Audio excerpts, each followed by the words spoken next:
muraho neza abakurikiye ibiganiro byacu mu ruziga rw'uburinzi. Nk'uko bisanzwe rero nitwa Bigirimana Theoneste, umuyobozi w'uruziga rw'uburinzi nyirizina. Turi mu gice cya kabiri cy'ivugabutumwa. Ivugabutumwa nyine mu buryo tubikoramo dukomeza dushimangira imana y'umwimerere, imana y'umwimerere, y'amana ihuje na muntu kuva avuka kugeza apfuye, imana igendana na muntu kuva avutse kugeza apfuye. Kera nibuka hari indirimbo abadive bajyaga baririmba ngo mana nyemerera ngendane nawe nk'uko Enoki yagenze, ariko noneho ubu ngubu ntabwo ivugabutumwa nge ntanga cyangwa se amayerekwa cyangwa se ubuhanuzi mfite rwose ntabwo ari ukuvuga ngo imana ugendane nayo nka runaka, ahubwo imana ijya kukurema mu mwimerere wayo, nawe ufite umwimerere wawe. Hari isano mufitanye, iyo sano rero niyo twita umwimerere. Rero rwose ntimwibagirwe gukanda kuri subscribe nk'uko bisanzwe, mukande kuri like, mukande kuri share, mubigeze no ku bandi. Abataradukurikirana nabo babashe gukurikirana ibiganiro byacu. Nanjye ubwanjye ndi kubivuga ndabizi biraryoshye cyane, kuko niba hari ikintu kindyohera cya mbere kibaho ni ukuryoherwa no gusobanukirwa uwo ndi we. Ijambo rero bita personalite, burya ubwo ndimo ndaganira ntaragera ku kigwa nyirizina. Abahanga burya iyo bavuga ijambo ryitwa personality cyangwa se personalite, tugenekereje mu kinyarwanda ni ubumuntu. Ubumuntu rero abantu benshi bamenyereye kubona umuntu ushobora kwibwira ngo ngewe ngo se ngo siniyizi. No, ntabwo kwisobanukirwa burya ni ibintu bigari cyane, bigari nk'uko tugenda tubivuga no na Bibiliya ifite uko ibivugaho. Kwisobanukirwa ni uburyo burenze. Ngewe narimo niturije ejo nibwo barimo bari kunsetsa bari kumbwira ngo umufilozofe w'Imana, abatazi umufilozofe icyo bisobanura nyine ni umucurabwenge, ngo Bigirimana umufilozofe w'Imana. Ati rwose ati ndabona turakataje ntoya. Abafilozofe burya tuba turi kwipasa, tuba turi kugeza ku yindi ntera. Burya abantu bakunda kubivuga, umufilozofe yari umuntu ukomeye cyane, yenda ntago turagera aho ngaho.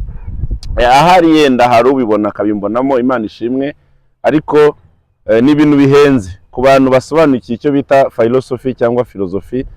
Ni abantu bari babayeho mu mateka ya kera yahashize.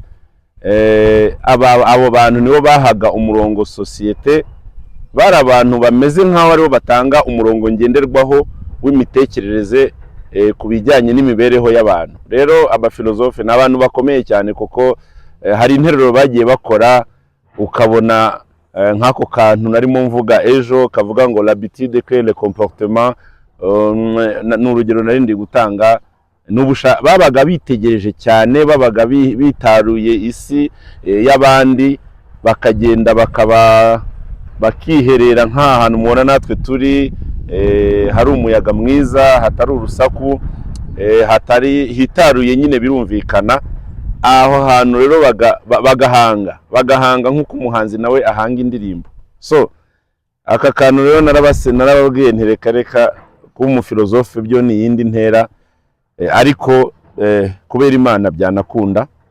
Rero turi kuvuga ku cyo bita personality. Abahanga bagiye bavuga ati umuntu hari igihe yibwira ngo ariyizi, arisobanukiwe, ariko umuntu ni mugari birenze uko abyumva. Personality rero ndimo ndaganirizwa n'umwuka w'Imana, kwa kundi nakomeje kubabwira ko nashotoye Imana, nayo iranshotora kuko nizera ko ari Imana, kuko umwuka wose uza kunsura akanganiriza, akambwira ibintu byubaka, ibintu bihambaye by'ubwenge buhambaye, uwo mwuka giyewe nizera ko ari umwuka w'Imana. Rero aha niho nenda kuza kubabwira ni personalite. Ibyo ndibuze kuganira uyu mwanya birashingira ku jambo ryitwa personalite, kwisobanukirwa. Reka mbanze rero mbabwire insanganyamatsiko yenda kugira ngo mubyumve. Nge nababwira akantu gashyashya kuri personalite abenshi batazi. Uko umuntu agenda yaguka mu kwisobanukirwa niko agenda amenya Imana y'umwimerere mu bugari bwayo no kurushaho kwiyitaho, yakira ubushobozi bushya bwo gukemura ibibazo ariko yihereyeho. Aka kantu ni feedback ubwo narimo nsenga ndimo ndareba incamake y'ibiganiro ukuntu byagenze umunsi w'ejo ukuntu warangiye, turimo turakora ibindi biganiro. Iri jambo narihawe rivuga ngo uko umuntu agenda yaguka mu kwisobanukirwa, kwaguka uko umuntu agenda atera imbere mu kwisobanukirwa niko agenda nawe ahishurirwa Imana y'umwimerere mu bugari bwayo. Guhishurwa ni ibintu babihishe uba uri kugenda ubona, uba uri kugenda usobanukirwa, niko agenda ahishurwa Imana y'umwimerere mu bugari bwayo. Nakomeje kuvuga Imana y'umwimerere nituvuga relationship cyangwa se isano iri hagati ya Theoneste muri kumwe n'Imana ye. Rero umwuka w'Imana amhishura umwimerere w'Imana, yanyerekaga iryo jambo umwimerere ko mu mwimerere w'Imana harimo na njyewe, harimo jyewe ninjye umutangabuhamya w'umwimerere w'Imana, ninjye bihamya bibisobanura neza. Rero uko ngenda naguka nsobanukirwa umwimerere w'Imana niko nanjye ngenda nisobanukirwa mu mvugo yoroshye. Uko ngenda nsobanukirwa umwimerere w'Imana niko nanjye ngenda ndushaho kugenda nisobanukirwa aka kantu, cyangwa se uko ngenda nisobanukirwa niko ngenda sobanukirwa umwimerere w'Imana, ngo kandi ngo niko ndushaho kugenda nogera abandi, niko ngenda ndushaho kwakira ubushobozi bushya bwo gukemura ibibazo ari ibyanjye ari n'iby'abandi. Aha rero tugarutse ku cyo bita personalite, narimo ndi kubyitegereza. Umwuka ukunda kunyobora ni umwuka w'ubwenge, ni umwuka w'Imana, kuko nk'uko ndibuze gukomeza kubivuga twari mu ishusho y'Imana, kandi ubwenge bw'Imana, ubushobozi bw'Imana ngo burya ngo turabufite muri twebwe. Ariko nk'uko dukomeza kubiganiraho, intego y'uruziga ni ugusobanura biriya bintu dufite tudakoresha, potentials.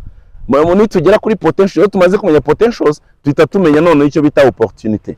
Ese izi potentials zizakora ryari? Opportunity cyangwa se opportunity cyangwa se amahirwe, ibintu by'agaciro dufite, ese dufite amahirwe yo kubikoresha? Ese twari twabona uburyo bwo kubikoresha? Rero amagambo yitwa no mu birango byacu harimo ijambo ryitwa potential and opportunity. Potential, opportunity, ubukungu buhishwe n'amahirwe yo kububyaza umusaruro. Icyo igikurikiraho rero bibyara n'icyo bita resultat cyangwa se umusaruro. Umusaruro bibyara ese ni mwiza cyangwa umusaruro bibyara ese ni mubi? Iyo bibyara umusaruro mwiza cyane turacelebratinga, tukavuga ngo turabyishimira cyane, tukabinezererwa, tukavuga ngo Imana yacu ni nziza, Imana ni nziza. Turi kugenda dusobanukirwa ubugari bw'Imana. Personalite rero ndimo nganira nanjye ubwanjye ntuje nda ahantu hatuje nk'aha ngaha, ariko ntari kuri kamera birumvikana. Nagiye kumva n'ijwi rirambwira ngo ariko ubundi mu kintu cyitwa ngo kwiyitaho, ngo ariko ngo burya ngo abantu ngo mujya mwiyitaho. Ndibaza iryo jambo, iryo jwi rimbwiye ngo abantu tujya twiyitaho, mu busanzwe nzi ko abantu twiyitaho. Irambwira ati no, ati abantu rero ati mukwiye gusobanukirwa icyo bita kwiyitaho. Icyo kiganiro nzakibaho ukwacyo, ariko reka mbavumbye gatoya mbabwire ku cyo bita personalite. Ubundi hari umuntu mureba jewe muri kureba aha ngaha, umuntu ugaragarira amaso y'abantu. Hakaba umuntu uhishwe muri jewe, wo njyewe nzi tuziranyeho, niyo twita ngo ni persone morale cyangwa spirituelle, umuntu utagaragara ariko mbese mu yandi magambo uko umuntu yigaragariza abandi ntabwo ariko nawe aba yiyizi. Agaragaza bimwe mu bice byiza, agaragaza uko agaragara inyuma, bashobora kumureba nabi cyangwa neza. Iyo ni ifoto ya mbere y'umuntu. Ifoto ya kabiri y'umuntu ni uburyo nawe ubwe noneho yiyumva cyangwa se ubushobozi afite muri we. Hano tugira ibyo tugaragariza abandi. Hari ubushobozi bw'ubuhanga.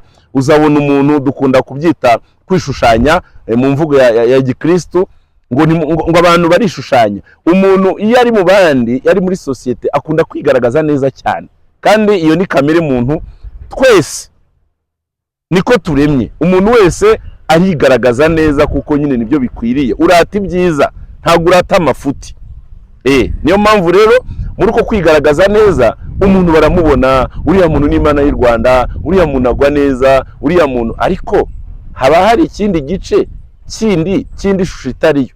Hari n'umuntu wanagufasha kugira ngo abandi babone ko yagufashije, ariko mu by'ukuri agira ngo yerekane ko akunda gufasha, ariko adafite uwo mutima mwiza wo gufasha. Rero ibyo bintu birondorwa nande? Uwiteka Imana yo mu ijuru niwe ubasha kurondora imitima y'abantu, akamenya ngo ese Theoneste umuntu yafashije yagiriye impuhwe, ese yamugiriye impuhwe cyangwa akora kugira ngo yigaragaze. Ngira ngo maze kwerekana amashusho abiri y'abantu. Ishusho rero ishusho nyayo abantu bakubona, iyo bakubonamo baba bakuzi cyangwa batakuzi, bibeshya ko bakuzi ariko batakuzi. Ariko hari indi shusho nawe ubwawe uba wiyiziho, uhisha amafuti yawe ukagerageza kwerekana ibintu byiza. Urumva nawe uwo ni umuntu spirituel uhishwe. Hakaba umuntu wa gatatu we wifuza kuba we, umuntu w'ahazaza.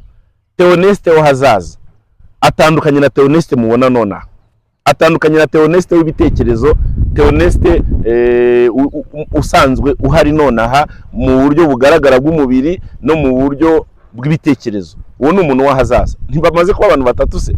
Hakaba rero undi muntu uteye ubwoba, n'undi muntu nawe ubwawe udasobanukiwe, cyangwa se njye ubwanjye nasobanukiwe. Ni umuntu uhishe muri jewe. Theoneste ntazi, abandi batazi, bagerageza gusa naho bamumbonaho bakagenekereza. Ariho abanyarwanda bacikiye umugani ngo wambaye ikirezi ntamenya ko kera. Urumva ni abantu bambona bakagenekereza bakavuga ngo nyamara Theoneste ari so special, ni umuntu udasanzwe. Abantu tujya tumwitiranya ariko ni umuntu udasanzwe. No, abo utwo tuntu baba bari kubona ni utuntu dutoya, ni utuntu dutoya ugereranyije n'ibyo n'icyuri cyo cyangwa se ikimana yaguhishemo.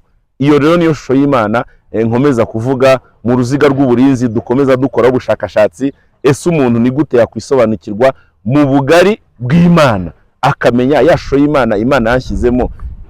Ese umuntu mujya kumva mukumva ngo yagiye mu ndimi, ngo yatangiye kuvuga ibintu bidasanzwe, umuntu yabaye connected n'izindi mbaraga, umuntu yakoze ibindi bintu bitangaje. Nibyo biriya bintu nyine twakomeje kuvuga byitwa spirituel, ibintu bitagaragara, ibintu bidasobanutse, ukajya kubona ukabona umuntu arahindutse mu wundi mwanya bikakuyobera. Rero natinze nagira ngo ako kantu tugasobanukirwe ibyo bintu byose. Rero nibyo bintu bigize personality. Umuntu abandi bambonamo, uwo ngewe niyiziho, nkagerageza kumuhisha abandi, nkabereka ibyo nshaka. Uwo ni umuntu wo mu gice cy'umwuka nyine, umuntu adapfa kugaragaza. Ni double personality. Hari uwo abantu bambonamo, hari n'uwo ngewe mbereka. Ibyo bice bibiri. Hari igice cya gatatu, uwo nifuza kuba we, abari mu mutima wanjye. Iyo ngiye gusenga Imana mpora nyibwira ngo Mana urabona, Mana urabona, Mana urabona mfite ibyifuzo, Mana urabona nshaka kuzamera gutya, Mana urabona nshaka akazi keza gahemba neza, Mana urabona nshaka kumpindurira, Mana urabona nshaka kurangiza kaminuza kukiri mu ishuri, Mana urabona nshaka kurangiza masters, nshaka kurangiza doctora, Mana urabona nshaka kuba umuririmbyi w'ikirangirire. Ibyo bintu byose ni umuntu wifuza kuba we. Ariko umuntu uteye ubwoba twebwe tujya dutangarira ari wo muntu wanteye amatsiko, ngatangira kugerageza guhamagara Imana no kuyegera kurushaho. Nicyo kintu kivuga ngo uyu muntu ubitse muri jewe, utaragaragarira amaso y'abantu, bapfa kumubona gato bakagenekereza, ariko nabo ntago baba bamusobanukiwe. Uyu Theoneste udasanzwe uri muri jewe, nanjye ubwanjye ntazi, n'abandi bantu batazi. Uyu nguyu niwe ndi gukoraho ubushakashatsi. Niyo mpamvu rero yamvugo abantu bakomeza bambwira ngo n'umufilozofe, ngo uyu muntu ngo n'umufilozofe w'Imana, gukunga bari kutubwira ibintu birenze ubwenge bwacu, ibintu tudasanzwe tumenyera. Ibyo abo bantu bose navuze uko ari bane, bose bagize personality. Uwo muntu undimo ngewe nzi, ariko noneho hari undi muntu undimo ngewe ntazi. Nibyo rero abantu babona, ukabona umuntu ari kwisuzugura. Hari ikiganiro nzabaganiriza kindi nabyo ndi kubatera amatsiko cyitwa ngo l'impossible n'est pas jeune. Ni igifaransa, no muhanga waganirije ari kuganira ku cyo bita imbaraga z'urubyiruko, abantu bagifite imbaraga za gisore. Aravuga ngo ariko ubundi abigeranya nyine n'icyo bita ego cyangwa aigle, ikizu. Ni igisiga cyo hejuru kiba mu kirere. Abazi ikirangantego cy'Abanyamerika nicyo kizu, niyo ego. Baravuga ngo icyo gisiga cyitwa umwami w'ibisiga byo mu birere, byo mu kirere. Ibisiga byose, mu bisiga byose byo mu kirere, ego nicyo gisiga cy'inyembaraga. Ari nayo mpamvu abanyamerika bahisemo kukigira ikiranga ntego, ni imbaraga zo mu kirere. Mu nyoni zose, mu biguruka byose. Ego rero uwo mushakashatsi agereranya umuntu nka ego, aravuga ngo mu Gifaransa ni aigle. Aravuga ati ibaze kuba ego ishobora kuza ikajya hariya ikifuza kuguruka kandi yarahawe amababa n'ububasha bwo kuguruka kurenza ibindi biguruka byose. Aha hantu yashaka kwerekana, ugomba ateye amatsiko nyine nzabibabwira neza, avuga ngo l'impossible n'est pas jeune, yavuga ngo abantu b'abanyembaraga mu mbaraga Imana yaduhaye, ubundi hari zigaragara babona mu buryo buri physical cyangwa se mu buryo buri bugaragarira amaso, ariko hari izindi mbaraga zindi mu muntu ziba zirimo zivuga ngo birashoboka. Niho n'u Rwanda ruvuga ngo intore ntiganya ishaka ibisubizo, ngo no mu ishyamba ry'inzitane haba hari inzira burya. Ibaze mu ishyamba rifunganye ry'amahwa, ariko ngo inzira ibishoboka ibihari. So aha hantu rero turacyavuga ku by'imbaraga, turacyavuga ku by'ubushobozi bw'Imana. Reka nsubire kuri iri jambo. Uko umuntu rero agenda yaguka mu kwisobanukirwa, niko agenda arushaho kumenya Imana y'umwimerere mu bugari bwayo, kandi agenda arushaho kwiyitaho. Mwakumvise ka kantu ko kwikunda, reka mbivuge mu ndimi z'amahanga niko mukumva neza. Kwiyitaho hano ni mu njyana yo kwikaringa.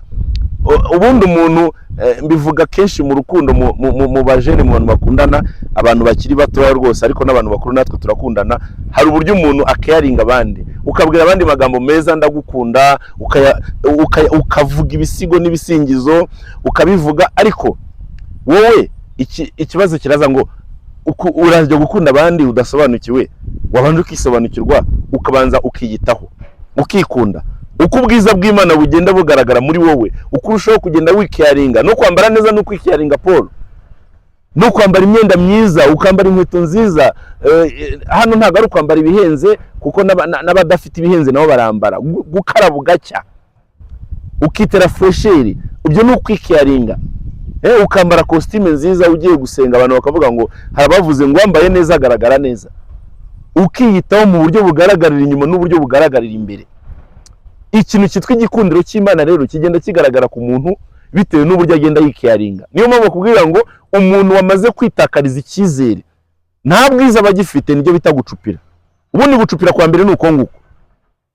Iyo umuntu atangiye kwireba akibonamo umuntu w'amafuti, ndabigarukaho niyo ngiye kubwira abantu kuvuga Imana muri ya ndondoro umenye nakomeje kuvuga kwinegura n'Imana. Iyo ugeze imbere y'Imana ugatangira kwibona nkaho uri umunyabyaha, icyo gihe ntabwo ufite ijambo ryo kuyibwira. Mana ngende umunyabyaha, uravuga iki kindi? Oya, ukwiye kujya imbere y'Imana wumva ko uri umuntu w'agaciro. So aha hantu rero kwikiyaringa niyo nakomeza kuvuga. Ubu bushobozi rero bwo kwiyitaho, ubushobozi bwo kwiyitaho rwose ngo bubasha gutuma ukemura ibibazo, ariko wihereyeho. Urakemura ibibazo by'abandi ariko wihereyeho. Mbere yo gukunda abandi ugomba kubanza ukikunda, kuko hari ahantu urukundo rusaba amasacrifice cyangwa se ibitambo. None urajya kwitambaho igitambo. Ninde muntu ujya kwitambaho igitambo? Urumva urukundo ruhambaye rero abantu bakunda cyane bagira ahantu bakitangaho n'iki n'ibitambo. Ubwo rero utarasobanukiwe agaciro kurimo, ukareba mu by'abandi, ukareba aho abandi, ukavuga ngo Paul ni umuntu rwose uhambaye, ni umuntu uhenze, ntamufite ntago naba ibintu byanjye byose byabipfuye. Paul rwose niwe byiringiro byanjye, niwe cyizere cyanjye. Nimba rwose ntafite Paul ntago bizakunda. Urumva icyizere cyawe wakibitse muri Paul, ariko umunsi Paul yamaze guhindukira akareba ahandi bizagenda bite? Wamaze kwibagirwa tayari. Aka kantu rero kitwa kwikiyaringa ni akantu ntibugende ngarukaho, ni akantu uzagenda ngarukaho, kuko ni akantu tuguma yatubwira abantu ngo nukunda Imana umuntu ngo ntashobora. Uyu pastor Mpyisi Nyakwigendera niwe wajyaga avuga ngo ariko ubundi ngo umuntu utarikunda ngo ubundi akunda Imana gute? Aha hantu rero niho tugaruka. Reka nse nubisobanura neza uko umuntu agenda rero anoza, cyangwa se uko umuntu agenda anoga. Kunoga hano ni ukujya hasi, ni ukoroha, arushaho no uko umuntu agenda anoga arushaho kwisobanukirwa, niko arushaho no kunogera abandi, ngo mu cyubahiro cyisumba byose. Rero umuntu ngo waciye bugufi, kunoga hano ndimo ndavuga ni ukujya hasi, ni ukoroha. Uko umuntu agenda anoga mu bijyanye no kwisobanukirwa, ngo rwose niko agenda arushaho no kunogera iki abandi, cya gikundiro cy'Imana kigenda kimwuzuraho. Rero guca bugufi guhesha Imana umuremyi, guca bugufi mu guhesha Imana umuremyi icyubahiro, nibyo bisobanura kwiyitaho, nibyo bitanga ububasha bwo kwita ku bandi, nibyo bitanga ububasha bwo kwita ku bigukikije. Mu ijambo ry'ubuhanuzi nicyo twita ngo mu murima w'Imana ku isi. Uko wiyitaho niko uko ugenda wisobanukirwa, bituma urushaho kwiyitaho, bituma urushaho kumva imbaraga z'Imana muri wowe, bituma ubasha kumvaho uko Imana igukunda. Umuntu wamaze gufiringa urukundo, abantu batigeze bateta, rero buriya biragoye kubisobanura kugira ngo wumve aya magambo yanjye. Ariko umuntu wigeze ateta bakamutetesha, yateteshwa n'ababyeyi, yateteshwa n'uwakunda, uyu muntu niwe wabyumva neza uburyo umuntu yaba yarigeze ateta. Iyo umuntu ageze imbere y'Imana agateta, akumva Imana iramukunda, iramutetesha, uwo muntu niyo ageze ku bantu ashiduka yamaze kubabwira, ajya kwikanga, yababwiye ngo ese mwaramutse neza, ese mumeze mute, ni amahoro, aba afite urukundo rudasanzwe. Rero ntawe utanga icyo adafite. Iyo umuntu yakunzwe, iyo umuntu yitaweho neza, nawe agomba abasha kwita kuki, abasha kwita ku bandi. Rero natinze kuri aya magambo meza, nagira ngo rwose mbibutse amagambo aboneka mu Bakorinto ba mbere igice cya 8 umurongo wa 2 kugera wa 9. Ijambo tuzakomeza kugenda turigarukaho. Abakorinto ba mbere igice cya 8 umurongo wa 2 kugera wa 3, ho aravuga ngo umuntu niyibwira yuko hari icyo azi, ngo ntaba yagira icyo amenya. Aha hantu abantu bibwira ko hari ibintu bazi, ngo burya ngo ntabyo baba bakamenye, ngo ugereranyije n'ibyo umuntu yakwiye kumenya, ngo aba ntacyo aramenya. Bivuga ngo bigereranyije n'ibyo ngewe bigira Imana nkwiye kumenya muri jyewe, Imana yampishemo, ntaho ndagera, ndacyashaka kumenya. Nibwira ngo nagezeyo, no, hari ibindi Imana yampishemo bidasanzwe ngenda mvumbura umunsi ku wundi. Uko ngenda negera umunyabwenge urenze abandi bose, uko ngenda negera umunyacyubahiro urenze abandi bose, niko nanjye ngenda ndushaho gukora iki, kwambara imbaraga zidasanzwe, niko ndushaho kugenda nisobanukirwa, ibintu byose bigakora iki, bikagenda neza. Aha hantu muribuka irindi jambo twarimo dusoma ejo ryo mu Itangiriro igice cya 2 umurongo wa 7. Aha hantu hakiri kuvugwa uburyo Imana yaremye umuntu ku ishusho yayo. Ishusho y'Imana, umuntu Imana yaremyemo umuntu, ngo Imana yaremye umuntu mu mukungugu wo hasi, iramufabrika mu buryo buri fizike bufatika, iramurema, ibanza kumurema nyine nk'igishushanyo kiri aho ngaho nka stati. Noneho nyuma yaho imuhumekeramo mu mazuru umwuka w'ubugingo, ariyo ntwaro ikomeye. Umuntu ahinduka ubugingo buzima, umuntu ahinduka spiritual, ahinduka ikindi kiremwa kidasanzwe mu buryo buri spirituel. Umuntu yambara imbaraga zidasanzwe, umuntu yambara imbaraga z'umwuka wera, umuntu yambara imbaraga z'ubwenge budasanzwe. Arongera ngo mbese ikibumbano gishobora kubaho kihagije, kidakeneye guhora cyitabwaho n'uwakibumbye cyangwa se shebuja? Ese ubwo kibayeho ubwacyo gishobora kuramba? Aha ngaha niho bakubwira ngo umuntu n'ubundi kugira ngo abe ameze neza, agomba kubona abamukeyaringa, agomba kubona ababyeyi bamukunda. Burya urukundo ni ikintu abantu babanza bakanyuramo. Ntabwo byoroshye gukunda utarigeze ukundwa. Umuntu rero wateteshejwe n'ababyeyi, wakunzwe n'ababyeyi, akitabwaho n'ababyeyi, noneho by'umwihariko akitabwaho n'umubyeyi mukuru, ariyo Mana yo mu ijuru, umuremyi wa byose, ushobora byose. Uyu muntu rwose arushaho kumva anezerewe, arushaho kumva akunze ubuzima. Uyu muntu ntabwo yakwiyahura nubwo yagira ibibazo bingana iki, ntibishoboka. Uyu muntu rero wize wakunzwe, uyu muntu rwose ndagira ngo mbisobanure neza, mbabwire ngo abanyarwanda bacaga umugani ngo umudiho uva mu itako, ngo ibintu byose bigeraho bituruka. Ejo nibo navuga ngo inzira yose ngo igira intangiriro. rero inzira y'urukundo nayo intangiriro yayo ni ugukundwa. Ahangaha rero rwose niyo mpamvu abantu batigeze bagira amahirwe yo gukundwa twabasabira Imana rwose kugira ngo ibiteho, ibarebe by'umwihariko, ibigishe gukunda. Ntabwo umuntu aziga gukunda abandi atarabanza kufiringa urukundo, atarabanza kurwumva neza ngo yumve nawe aryohewe, ari proud y'urukundo rw'Imana mu buzima bwe. Iki kintu cyitwa kwiyitaho rero, iki kintu cyitwa kwikunda, nicyo kintu gikomeye, nicyo kintu cy'agaciro, nicyo kintu rwose abantu bakwiye gushyiramo imbaraga, kwisobanukirwa mu bugari bwawe, mu buryo Imana yakuremyemo, mu buryo Imana ikwifuzamo. Nibyo bintu bituma nawe urushaho gukora iki? Kwaguka. Uko waguka niko ugenda ugirira umumaro abandi abakuzengurutse, cyangwa se ibindi biremwa bigizwe n'abantu. Tujya dukunda kubirwa ngo kwita ku bidukikije, kwita ku nyamaswa. Umuntu utazi agaciro ka muntu ntago yamenya n'ibidukikije bifite ubuhe mumaro. Ariko umuntu uzi icyo bita umwuka, agaciro k'umwuka bahumeka, umuntu uzi kwita, uzi ubuzima bwiza, umuntu uzi kuba abajene bajya bakunda kuvuga ngo ni ukwitamo.